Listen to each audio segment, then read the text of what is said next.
तो यहाँ पर एक थ्योरेटिकल क्वेश्चन आता है जो इसमें मार्लस लॉ का ही यूज होता है। थ्योरेटिकल क्वेश्चन है, सपोज हमारे पास कोई एक प्लेन पोलराइज्ड लाइट है, एक ऑन पोलराइज्ड लाइट है, दोनों रे आ रहे हैं। कैसे पता चलेगा कि कौन सा लाइट रे इज प्लेन पोलराइज्ड, कौन सा इज ऑन पोलराइज्ड? ठीक है, तो चलो सॉल्यूशन को लिखते हैं और लिखते लिखते साथ में डिस्कशन करते हैं। क्वेश्चन क्या है? How to check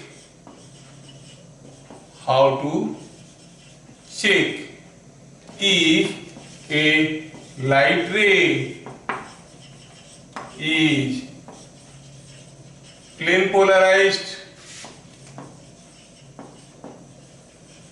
or on polarized। ठीक है, तो ऐसे लिखते हैं solution. Let us pass the ray through a polarizer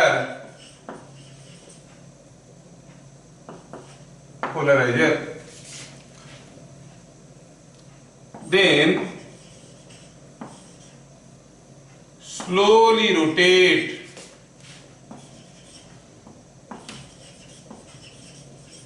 the polarizer about an axis along the ray. If intensity of outcoming light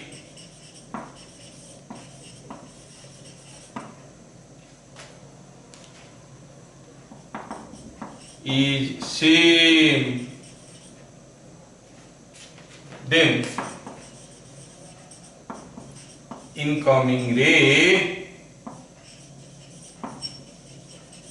is what?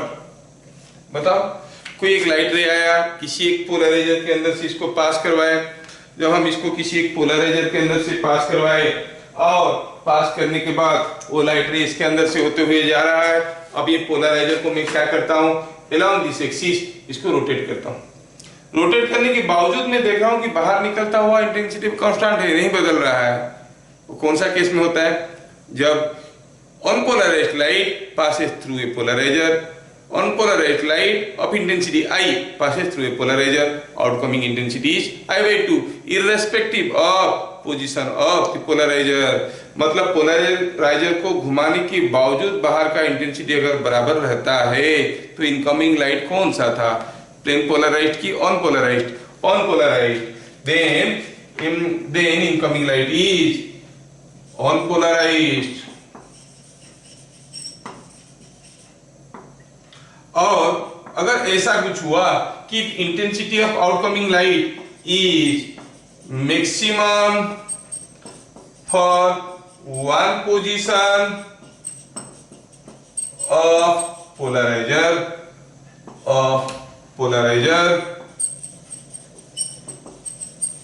And 0 at perpendicular position, then एक position में maximum दिखा रहा है, किसी दूसरे position में 0 दिखा रहा है, कोई लाइट बाहर नहीं आ रहा है, तो इनकमिंग लाइट क्या था? Then incoming light is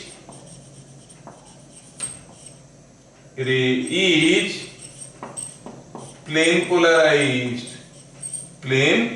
polarised.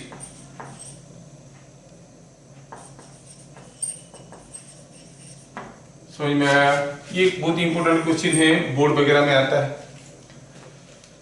सो हमें क्या समझ में आया कि किसी एक लाइट रे को अगर हमें चेक करना है कि पोलराइज्ड है कि नहीं है, प्लेन पोलराइज्ड है कि अनपोलराइज्ड है, तो उस रे को एक पोलराइजर से पास करते हैं। अब इस केस में थोड़ा सा सुन लीजिए कि यहाँ पर जो पोलराइजर को यूज कर रहे हैं क्या करने के लिए?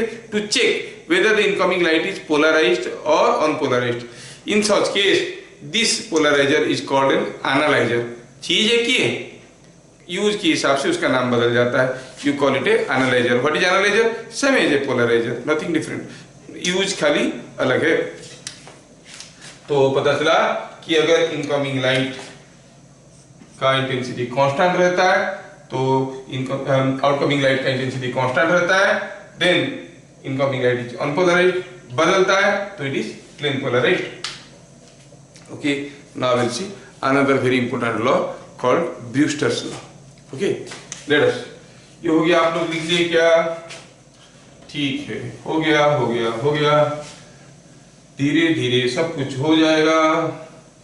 पेशेंटली आपको सुनना है, समझना है, नोट्स बनाना है. और एक छोटा सा चैप्टर है, देखो अभी खत्म हो जाएगा, लेकिन इसमें से कंपल्सरी क्वेश्चन आपका आता है. It's a very important chapter of wave optics. अच्छा, इसमें अभी हम लोग देखेंगे next the very important law that is called Brewster's law. Brewster's, ये लोग कैसे कैसे नाम रख लेते थे कि बोलने में भी दिक्कत हो रहा है. ब्रूस्टर्स लॉ, ठीक है. ब्रूस्टर्स लॉ में क्या कहता है? Let us understand the law. When light is incident on A denser medium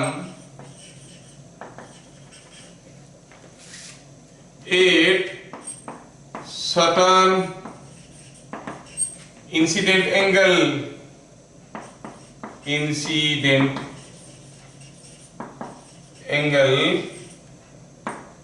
delta,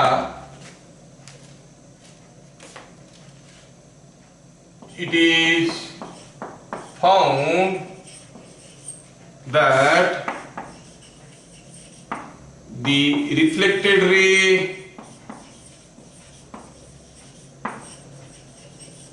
is plane polarized.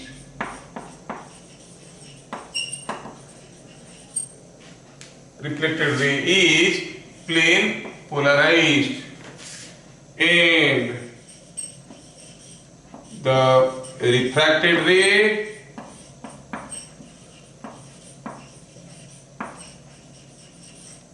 is partially polarized.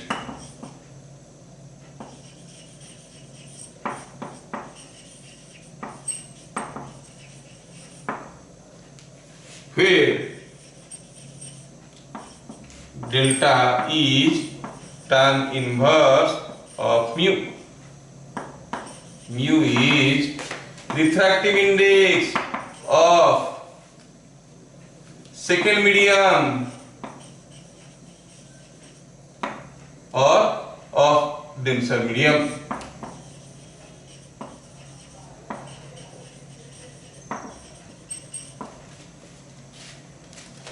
समझ में आ रहा क्या? जैसे सपोज हम कहेंगे कि ये कोई एक ग्लास स्लैब है,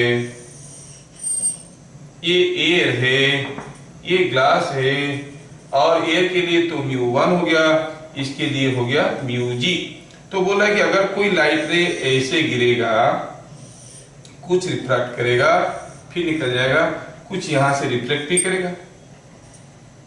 बोला है कि जो रिफ्लेक्टेड रे है, यहां पर ये एंगल कितना, इंसिडेंट एंगल डेल्टा. बोला है कि जो रिफ्लेक्टेड रे है ये प्लेन पोलराइज्ड रहेगा. व्हेन लाइट इज इंसिडेंट नहीं है भाई, इंसिडेंट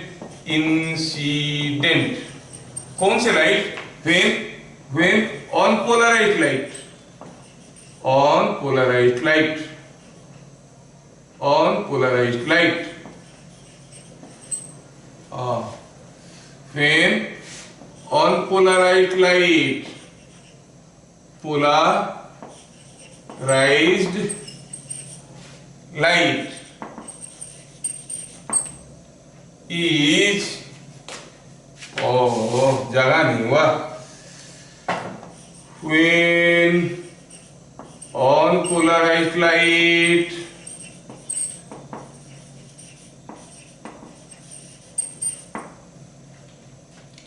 is incident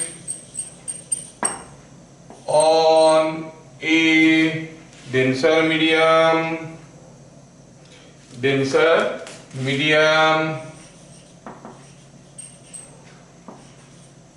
ठीक है, at certain incident angle delta, it is found that the reflected ray is plane polarized and the refracted ray is partially polarized।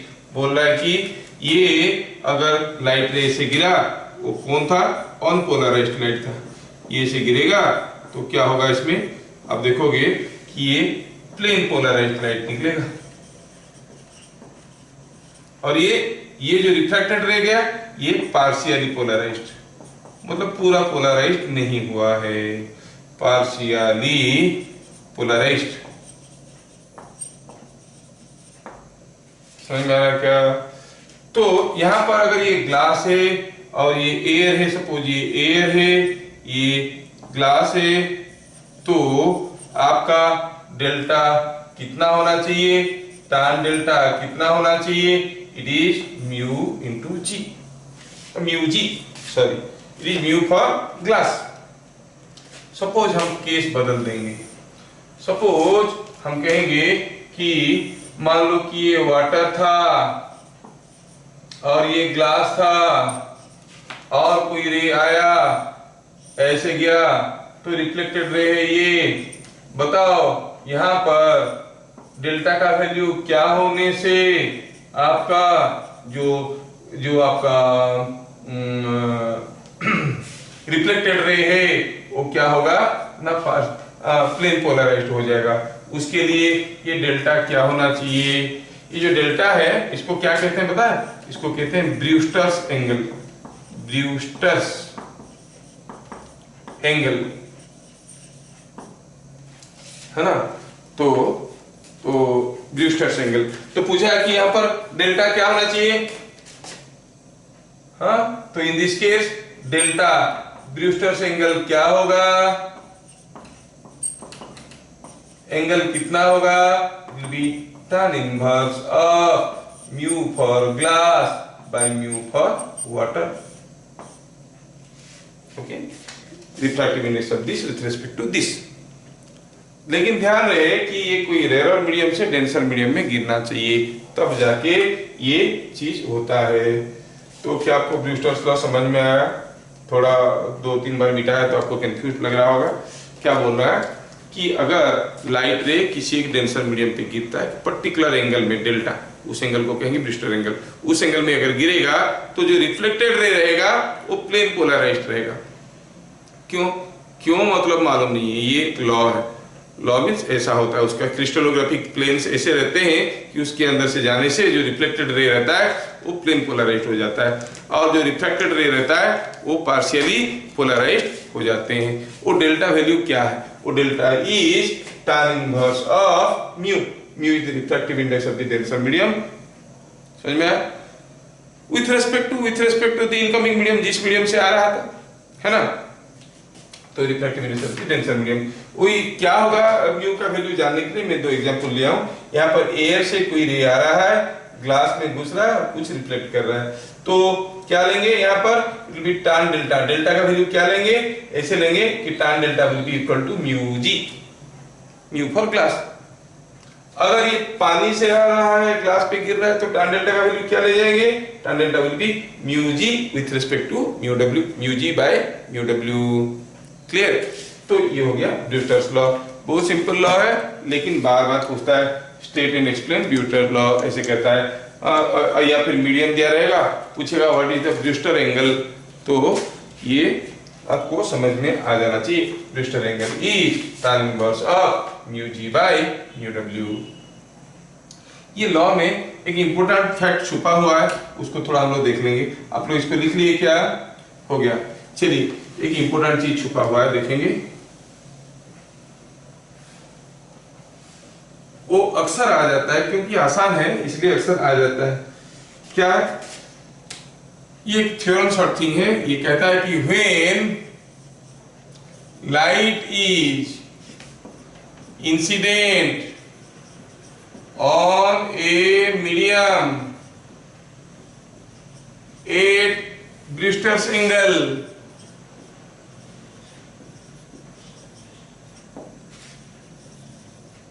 prove that the reflected ray and refracted ray are mutually perpendicular. ये prove करना है। We have to prove this. क्या करना है? Prove करना है कि ये अगर कोई एक मीडियम है और मान लो कि इसका रिफ्रैक्टिव इंडेक्स म्यू है related to the other medium, इसका रिफ्रैक्टिव इंडेक्स म्यू है। कोई लाइट रे ऐसे गिरा, ऐसे गिरने के बाद वो ऐसे गया, रिफ्लेक्टेड रे ऐसे गया। हमें प्रूव करना है कि रिफ्लेक्टेड रे और रिफ्रैक्टेड रे आपस में परपेंडिकुलर है। कब? जब ये एंगल है डेल्टा। ये हमें प्रूव करना है। ठीक है, तो क्लियरली हम देख सकते हैं कि ये एंगल डेल्टा हुआ तो ये एंगल डेल्टा हुआ। आप ये समझा के लिख सकते हो। अच्छा, ये अगर एंगल डेल्टा हो गया तो ये एंगल कितना हो गया भाई? This angle is 90 minus delta, 90 minus delta. अच्छा, तो ये एंगल क्या है पता करने की कोशिश करते हैं। ठीक है, ये हो गया 90 माइनस डेल्टा। ये हो गया आपका इंसिडेंट रे, ये हो गया रिफ्लेक्टेड रे, ये हो गया रिफ्रैक्टेड रे। अच्छा, चलो मानते हैं कि ये जो एंगल है वो एंगल है theta. Suppose now by Snell's law आप क्या कहोगे? Sine delta is equal to mu sine theta, है कि नहीं? Mu 1 sine I is equal mu 2 sine R. तो ठीक है, लेकिन म्यू क्या है? म्यू तो है same as tan delta. Mu is tan delta. तो क्या लिखेंगे? Sine delta is equal to mu की जगह लिखेंगे tan delta by tan delta into sine theta. तो इसको हम फर्दर कैसे लिख सकते हैं? इसको sine delta by cos delta लिख सकते हैं। तो लिखेंगे साइन डेल्टा ई sine delta by cos delta into sine theta. इधर उधर दोनों तरफ से खा गया, क्या मिला? Cos delta is equal to sine theta. अब चाहो तो आप इसको ऐसे लिख सकते हो, cos delta is equal to sine और कॉस 90 माइनस थीटा। ऐसे लिख सकते हैं ना? Can written as 90 minus theta. Sine theta can written as cos 90 minus theta. मतलब डेल्टा कितना हुआ? 90 माइनस थीटा। अच्छा, अगर ये एंगल थीटा था तो ये एंगल कितना है भाई? 90 माइनस थीटा। तो ये दोनों रे के बीच में जो एंगल है अल्फा, सो अल्फा क्या होगा बताओ तो? ये है 90 minus delta plus 90 minus theta is equal to 180 minus delta plus theta.